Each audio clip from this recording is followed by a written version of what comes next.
नमस्कार दोस्तों, मैं सर में चंद्रशेखर उगले आपका अपने शेयर इन्वेस्टमेंट यूट्यूब चैनल में स्वागत करता हूँ। हम देखेंगे निफ्टी और बैंक निफ्टी का एनालिसिस और एफआईडीआई की पोजीशन। 2-3 जून को एफआईडीआई ने सेलिंग की है और कल 4 जून को बाइंग की है। टोटल अगर देखा जाए तो 13,000 करोड़ की डीआई ने बाइंग की है। डीआई काफी पॉजिटिव है। पिछले महीने डीआई ने बहुत जबरदस्त बाइंग की हुई है, लेकिन एफआई की सेलिंग अभी -4,367 करोड़ है। एफआई की बाइंग अगर देखोगे तो 67 करोड़ है। तो अच्छी बाइंग चल रही है एफआई डीआई की, सॉरी। और एफआई की अभी तक स्टार्टिंग सेलिंग से हुई है। सिर्फ 1,000 करोड़ की बाइंग हुई है, टोटल 4,367। अगर निफ्टी और बैंक निफ्टी में देखा जाए, आज पॉजिटिव क्लोजिंग दी, लेकिन निफ्टी ने कैंडल अगर देखोगे तो टग ऑफ वार है यहाँ का।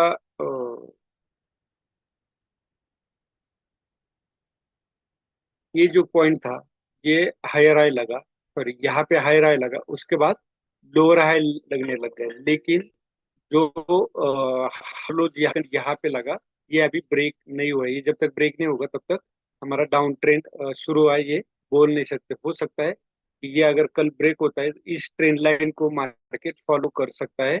फिर एक ट्रेंड लाइन यहाँ बनेगी। हो हो सकता है कि यहाँ तक सपोर्ट लेने के लिए आ जाए। 23,830 तक आ सकता है। अगर 24,460 ब्रेक करता है तो 23,830 तो कोई बड़ी रेंज नहीं है। उसके बाद ये ट्रेंड लाइन ब्रेक कर सकता है या कुछ कंसोलिडेशन देके। अगर यह कुछ कंसोलिडेशन देके ब्रेक होता है तो आपको अच्छी मूवमेंट मिलेगी। आप डेली कैंडल में देखोगे तो बिल्कुल जो आरएसआई है वो सपोर्ट पे है। ये जो बिल्कुल पे मूवमेंट यहाँ पे डाउन मूवमेंट आई थी और वहां से आप अपवर्ड डायरेक्शन में मूवमेंट मिली थी, सेम वहां पे आरएसआई है। तो हो सकता है यहाँ से दोबारा बायर्स एक्टिव हो सकते हैं। या कोशिश भी हुई थी लेकिन रिजेक्शन आ चुका है, आप देख सकते हो। 29 मई की जो कैंडल है, वहां वहां से रिजेक्शन आ चुका है। डोजी कैंडल है। तो जो कैंडल्स है उस पर बहुत बारीकी से ध्यान देना पड़ेगा और उसके बारे में आपको सोचना पड़ेगा। फिलहाल लोअर हाई लगने लग गया है, लेकिन हायर लो ब्रेक नहीं हुआ। अगर कल को हायर लो ब्रेक होता है तो आपको एक डाउन मूवमेंट देखने को मिल सकती है। अगर आवरली में हम देखा जाए, कितनी छोटी छोटी कैंडल्स कल बनी थी और आज जो है गैप ओपन होने के बाद आप देख सकते हो क्या हालत हुई है मार्केट की।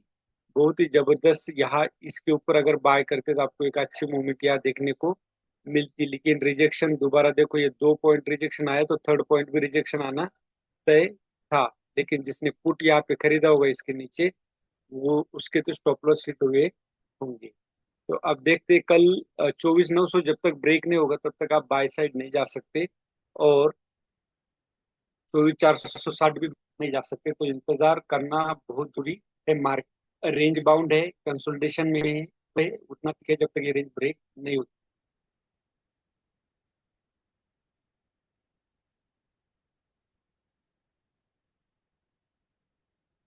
और निफ्टी में भी सेम कंसोलिडेशन आ चुका है और यहाँ भी टग ऑफ वार चल रहा है। कैंडल्स अगर आप देखते हो तो बहुत ही जिसको बोल सकते हैं, बायर्स और सेलर्स के बीच में एक कंटिन्यूसली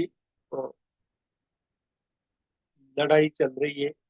ये 56,161 ये ब्रेक होना, अगर कल को ब्रेक होता है तो मुझे लगता है अच्छी मूवमेंट आएगी। क्यों? क्योंकि यहाँ एक ABCD पैटर्न बन चुका है। तो फर्स्ट टारगेट जो है वो 58,851 का रहेगा। जरूर नहीं कि 1 या 2 दिन में आएगा। 2 दिन भी लग सकते, एक दिन में भी आ सकता, सॉरी, एक हफ्ता भी लग सकता है, 2 हफ्ते भी लग सकते हैं। कैंडल्स देखो बहुत छोटी छोटी बन रही है। तो जब तक अभी एक 56,161 ब्रेक नहीं होता तब तक आप अपसाइड जाना ठीक नहीं है। और मेरा मानना है 56,400 अगर ब्रेक होता है तो आपको 54,600 मिल सकता है। तो ये भी 1,000 पॉइंट की रेंज होगी, सॉरी, 800 पॉइंट की।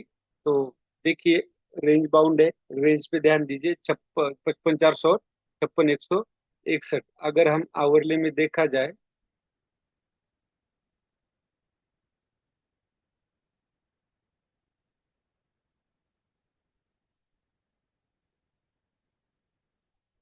बिल्कुल आपको पता चलेगा, छोटी छोटी कैंडल से हायर हाई लग रहे हैं। हायर लो ब्रेक नहीं हो रहे, हायर हाई भी ब्रेक नहीं हो रहे। तो इससे आपको ये समझ में आना चाहिए कि अभी फिलहाल ट्रेड करना ठीक नहीं है। तो ये अगर ट्रेंड लाइन है यहाँ पे,